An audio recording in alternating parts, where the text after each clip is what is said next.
What's up, everyone? Welcome into another one of our NBA DFS DraftKings Picks videos, this time for Monday, December 20th. I'm your host, Justin Bales. We have a 6-game slate for now that could potentially change from the time that this video has been posted. The Sixers game got postponed, I believe, against New Orleans because they are dealing with COVID and several injuries. And I don't necessarily know if they're going to play this game against Boston, but for now, it is scheduled. They are expecting to play it. But, there's been multiple games that have been postponed at this point. Cleveland's dealing with an outbreak. Several teams are dealing with outbreaks. So we do have a 6-game slate at the moment that could change. I feel like most likely scenario is that we do get all 6 games, but you never really know. So I did want to outline that. It's another thing that you should just be checking news all the time. You can do that in our Discord, chatdfs.com, completely free. We discuss the news all throughout the day, who's going to play, who's not playing, who benefits, all that good stuff. Chatdfs.com. The link is in the description below. But with 6 games and just the type of season this has been, we have a lot of injury news to get into. And then I will break down each position, my favorite plays at each of the 5 positions using DraftKings at this point. But beforehand, if you enjoy this video, go ahead and give it a thumbs up. You can subscribe to the channel and turn on the notifications if you would like, so you don't miss any of our videos. Comment anything that you would like below, any questions you have, all that. I will respond to them throughout the day to the best that I can. Any strategy questions that you have on players, I'm going to only give a few options that I like for each position. So if I don't say someone, it doesn't necessarily mean I don't like them. It's just that at the moment, which obviously this is happening the night before, they did not top my list. So you can ask questions on anyone that you want to know about, and I will give you my honest opinion on them, especially because stuff changes so much throughout the day. But I believe that does it. We can get down to the injury news. One more quick thing, dfskarma.com. If you don't know, that's where you can find all of our articles. We have a bunch of free articles. We have premium articles. You can get our core plays. We do have the core plays package, which gets you our projections, our actual core plays, the premium content, and then also into our premium Discord, which same Discord as the free one, but you get certain channels unlocked. Getting into the injury news, though, quite a bit to go on here. And this is kind of a reason that I believe that Philly will play is because Aaron Henry, Miles Powell, and Paul Reed have all been activated for them. Those 3 will serve as extra bodies. Furkan Korkmaz, Jaden Springer, Andre Drummond, Georges Niang, Shake Milton, all ruled out. Danny Green, Joel Embiid, and Tyrese Maxey, all questionable. On the opposite side of that game, Dennis Schroeder, Jason Tatum, and Romeo Langford are all questionable for this game. Al Horford, Sam Hauser, Juan Hernangomez, Grant Williams, Broderick Thomas, and Jabari Parker are all in the COVID protocol, so they are all out for the next few games. For Houston, Jalen Green has already been ruled out. Kevin Porter also continuing to miss time, where Armani Brooks is questionable. Dosunmu, Zach LaVine, Troy Brown Jr., Elijah Johnson, all out. It looks like Matt Thomas can return tonight, but that hasn't been solidified. And then Derek Jones Jr. got hurt, so it's yet to be seen if he's going to play in this game. But Javonte Green, Kobe White, and DeMar DeRozan all back in last night, and they should play again tonight. For Memphis, Ja Morant and Zaire Williams continue to be out. Santi Aldama, Sam Morrell, and Brandon Clark are all questionable. Nothing too much of note that's going to really change in the Charlotte-Utah game. Then we have Sacramento, who obviously is struggling with quite the outbreak themselves. De'Aaron Fox, Davion Mitchell, Terrence Davis, Lewis King, Marvin Bagley, and Alex Len all ruled out. Rashawn Holmes close to returning, but he's questionable tonight. Nothing is guaranteed with that. A lot of people expected him to return last night. That was not the case, which then leads them to believe that he will play tonight.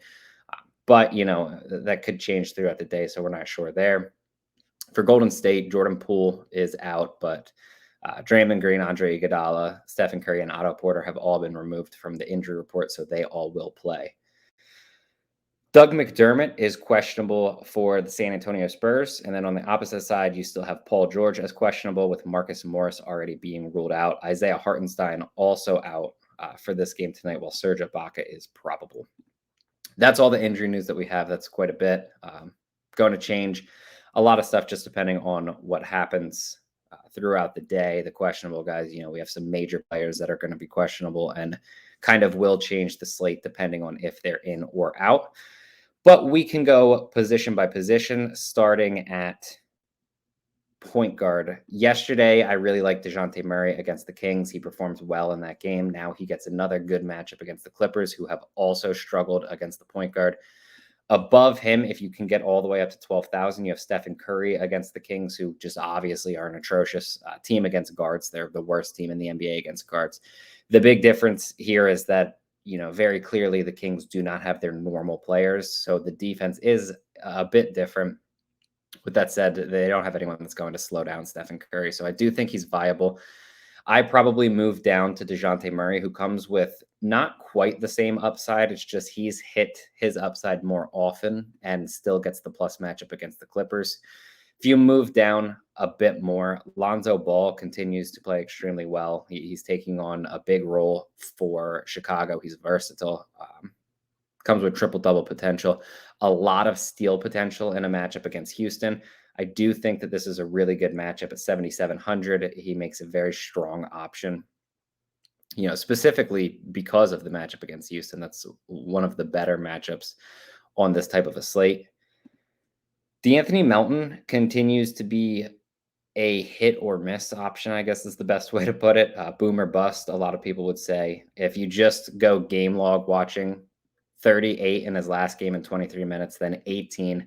Before that, 29. Before that, 9, 30.5, 29. So plenty of upside. He doesn't need 30 minutes really to destroy value at his price. In his only matchup against Oklahoma City, he did drop 35 in only 21 minutes. So for 4,800, really good option. It's just really tough to kind of get behind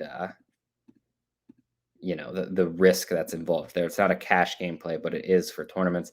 Peyton Pritchard also coming off of a great game. He's performed well throughout his young career on a per minute basis. And if he's going to get minutes in the high 20s once again, 3,700 is way too cheap. He will probably be one of the chalkier options on the entire slate. If not, Kobe White is right below him. Played decent minutes last night. He probably isn't going to get 30 plus or anything, especially on a back-to-back.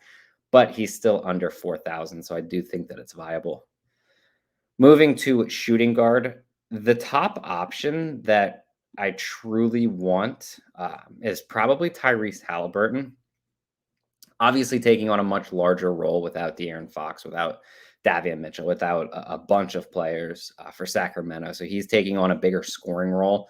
Not to mention he just is a versatile guard who comes with triple-double potential, can really contribute in each of the 5 categories depending on how the game's going. And I'm not overly concerned about the matchup against Golden State here. So for 7,000, I do think that Halliburton should be one of the chalkier players on the slate. Obviously, it kind of all depends on how things shake down, but he is a really good play there. Right below him, I think that Derek White continues to be a high upside option.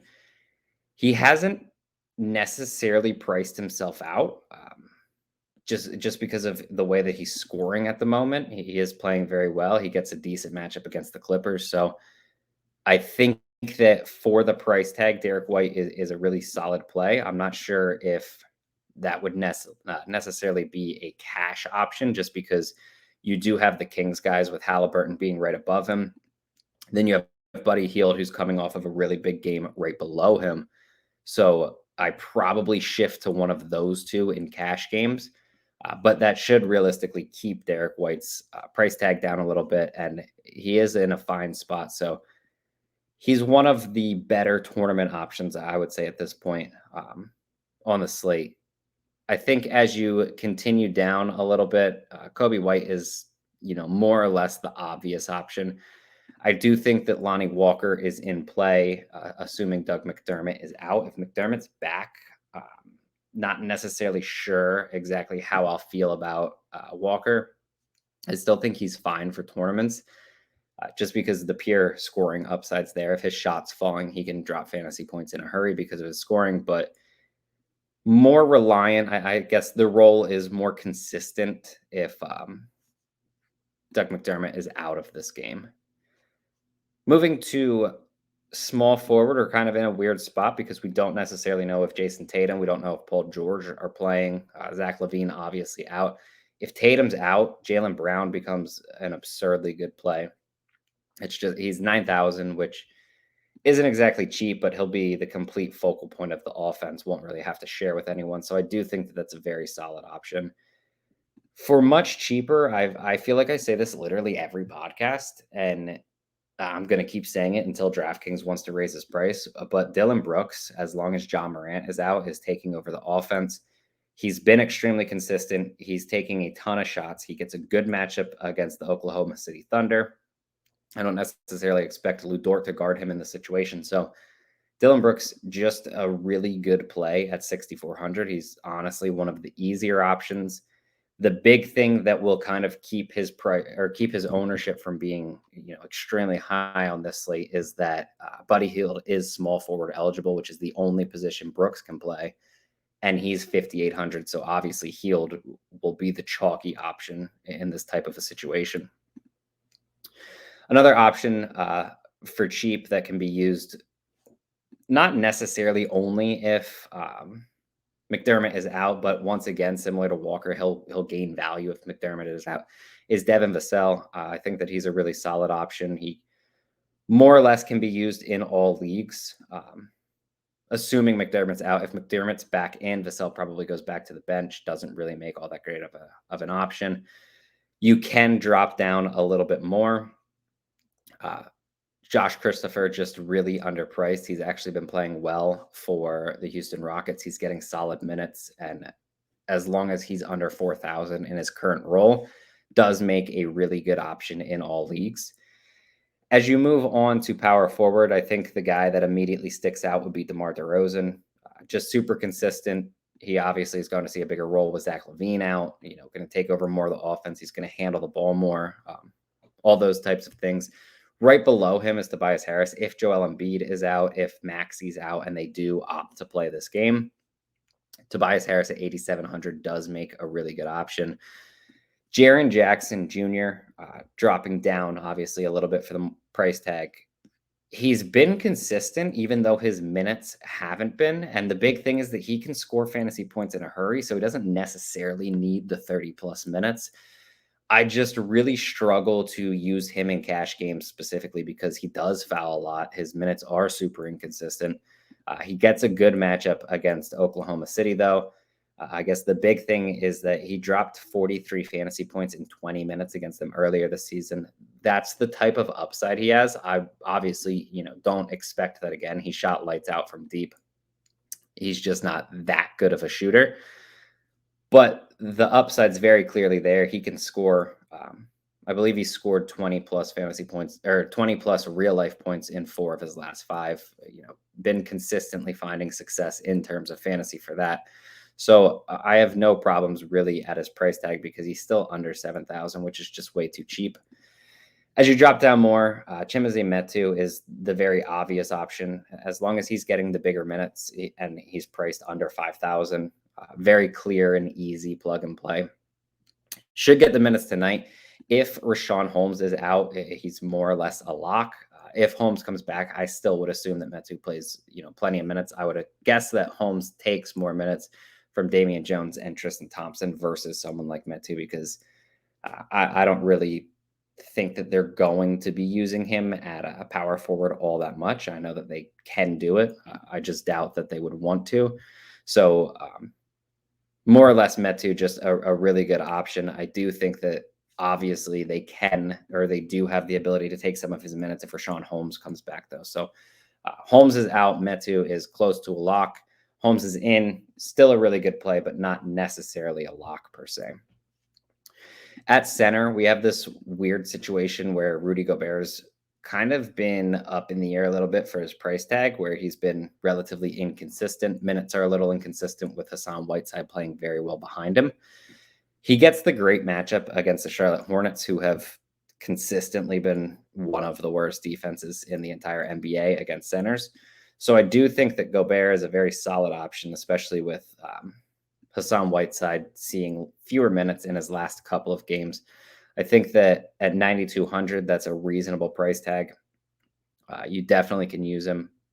And he does come with the 2020 potential, even though he's not really always that great of a scorer. The chance, I guess, for a 2020 night is always there, and he does come with close to double-digit block upside, depending on matchups. So I do think that Rudy Gobert is one of the better high-price center options on the slate.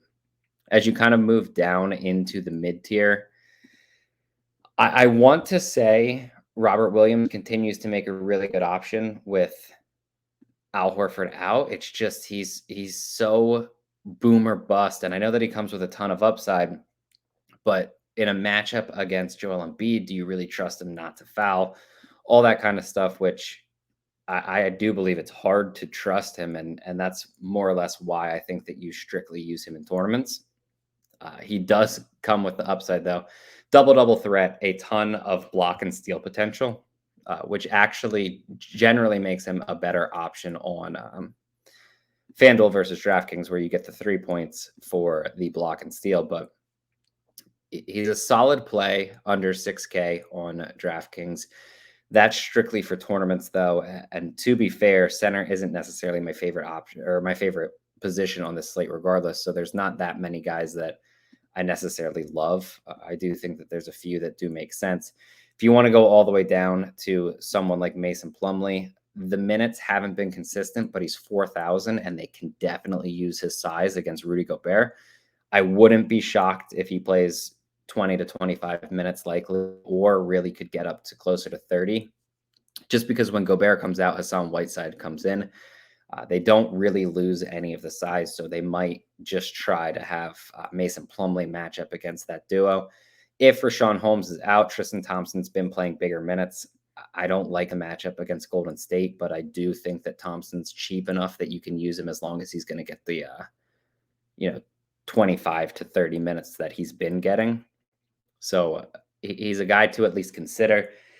I think between Thompson and Plumlee, it's tough because I don't trust either of them for cash games. It feels like Thompson's safer than Plumlee, but probably not safe enough to use in cash games. And because of that reason, I think I would prefer Plumlee because I would only use either of them in tournaments tonight. But I do think that Plumlee is a slightly better option.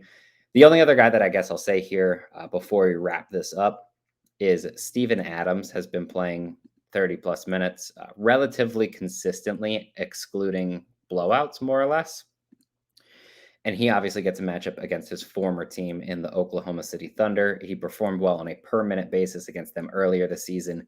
We know that they've struggled against centers. So at 5,000, I do think that Steven Adams is in play on the slate. That about does it, though. That's each of the 5 positions. Again, if you have any questions about anyone that I didn't go over, you can drop them in the comments below, because there are guys that I didn't mention that I do think are viable tonight. And as the slate changes, more guys are going to kind of pop up. Ownership is going to move around depending on the salary relief guys that you get and all that kind of stuff. But thank you for watching. Hopefully you enjoyed the video. If you did, go ahead and give it a thumbs up. Obviously, you can subscribe to the channel so you don't miss anything. But good luck tonight, and we should be back tomorrow with another video.